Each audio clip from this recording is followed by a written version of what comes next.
వీరవిధేయుడు కదా, వీళ్ళందరిని కూడా జడ్పీటీసీ స్థాయి నుంచి నన్ను తీసుకొచ్చారని ఆయన మొదటి రోజేమో మేమే దొరికామా అన్నాడు. రెండో రోజు మరి ఏం పొందేశారో తెలియదు.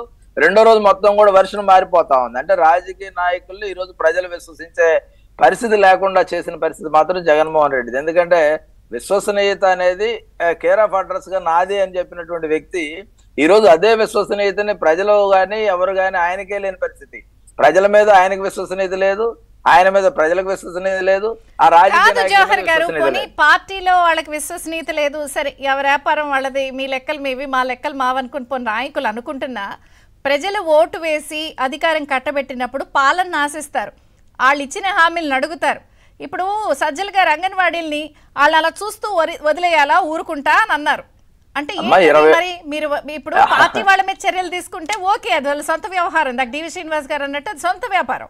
ఇప్పుడు ప్రజల్ని ఏంటంటే వాళ్ళు ఊరుకోవాలా, చూస్తా ఊరుకోవాలా అని అడిగారు. ఇప్పుడు మనం ఉపాధ్యాయులందరూ కూడా ఉద్యమం చేసిన సందర్భంలో ఏ విధమైన ట్రీట్మెంట్ జరిగిందో మనం చూసాం. ఎంబీటీఎస్ వేదికగా ఏ విధంగా ఏ రూపాల్లో జరిగింది. 27 రోజుల తర్వాత ఎస్మా ప్రయోగించడం అంటే 27 రోజులు అది అత్యవసర సర్వీస్ లో ఉన్నదని తెలియదమ్మా. అంగన్వాడీలు అనేవాళ్ళు 27 రోజుల తర్వాత అది అత్యవసర సర్వీస్, ఇప్పుడు ఎస్మా ప్రయోగిస్తామని చెప్పడం చూస్తా ఉంటే అసలు 27 రోజులు పైగా చేసిన తర్వాత ఇప్పుడు అత్యవసర పరిస్థితి ఏంటంటే 27 రోజులు ఏమైపోయినా పర్లేదా, ప్రజలు ఏమైపోయినా పర్లేదు, వాళ్ళు ఏమైపోయినా పర్లేదు తప్ప నా పంతం నాదే అని పంతం ఎగ్గించుకోవడానికి తప్ప ఎస్మా ప్రయోగం ఇప్పుడు అవసరం ఉందా? 27 రోజుల్లో ఒకసారి చర్చలు పిలిచి చర్చల్లో ఏం జరుగుతా ఉంది, వాళ్ళు ఏం కోరుకుంటా ఉన్నారు, ప్రభుత్వ ఆర్థిక పరిస్థితి మేమేం చేయలేమని అని చెప్పాలి. ప్రభుత్వ ఆర్థిక పరిస్థితి బ్రహ్మాండంగా ఉందన్నారు, జిఎస్టీ ఎంత వచ్చిందన్నారు, ఏ పథకానికి డోకా లేదన్నారు, కనీస వేతనం అనేది ఇవ్వమని సుప్రీంకోర్టు ఇచ్చినటువంటి డైరెక్షన్ కూడా వాళ్ళు కనీస మినిమం వేజెస్ ఇవ్వాలనేది జ్ఞానం కూడా లేకుండా ఉన్నట్టు పరిస్థితుల్లో ఈరోజు బెదిరిస్తా ఉంటే వాళ్ళు బెదిరేటట్టు ఉన్నారా? జీవోలు తగలబెడతా ఉన్నారు. ఈ రోజు వాళ్ళు పోరాటానికి ప్రతిరూపాలుగా ఉన్నారు. ఉపాధ్యాయ ఉద్యోగ కార్మికులు, పర్మనెంట్ ఎంప్లాయీస్ లేకపోతే స్కేల్స్ వచ్చే వాళ్ళు భయపడ్డారేమో కానీ అంగన్వాడీల ధైర్యం ఈ రాష్ట్రానికి ఉద్యమాలకి, ప్రజా ఉద్యమాలకి పెట్టింది పేరుగా ఉంది. ఈరోజు వాళ్ళందరినీ కూడా అప్రిషియేట్ చేయాలి.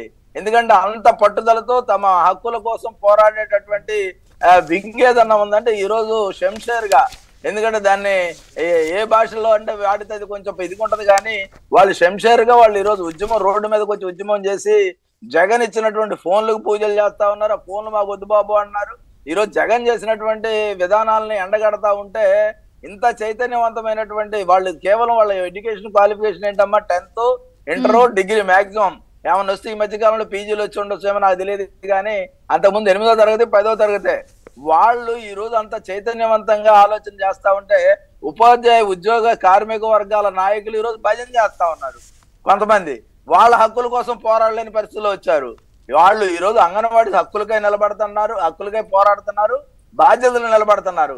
27 రోజులుగా లేని ఎమర్జెన్సీ ఇప్పుడు ఎందుకు వచ్చిందనేది జగన్మోహన్ రెడ్డి ఆలోచించాలి. అంత దుర్మార్గమైనటువంటి చర్యలు 1,00,000 పైన ఉన్నటువంటి అంగన్వాడీలు తీసేసి ఇంకో 1,00,000 మందిని ఎక్కడ తీసుకొస్తాడు? అంటే నిరుద్యోగ యువతని ఏ విధంగా చేయబోతున్నాడు జగన్మోహన్ రెడ్డి అనేది, మోసం చేయబోతున్నాడు అనేది మనం చూస్తా ఉన్నాం.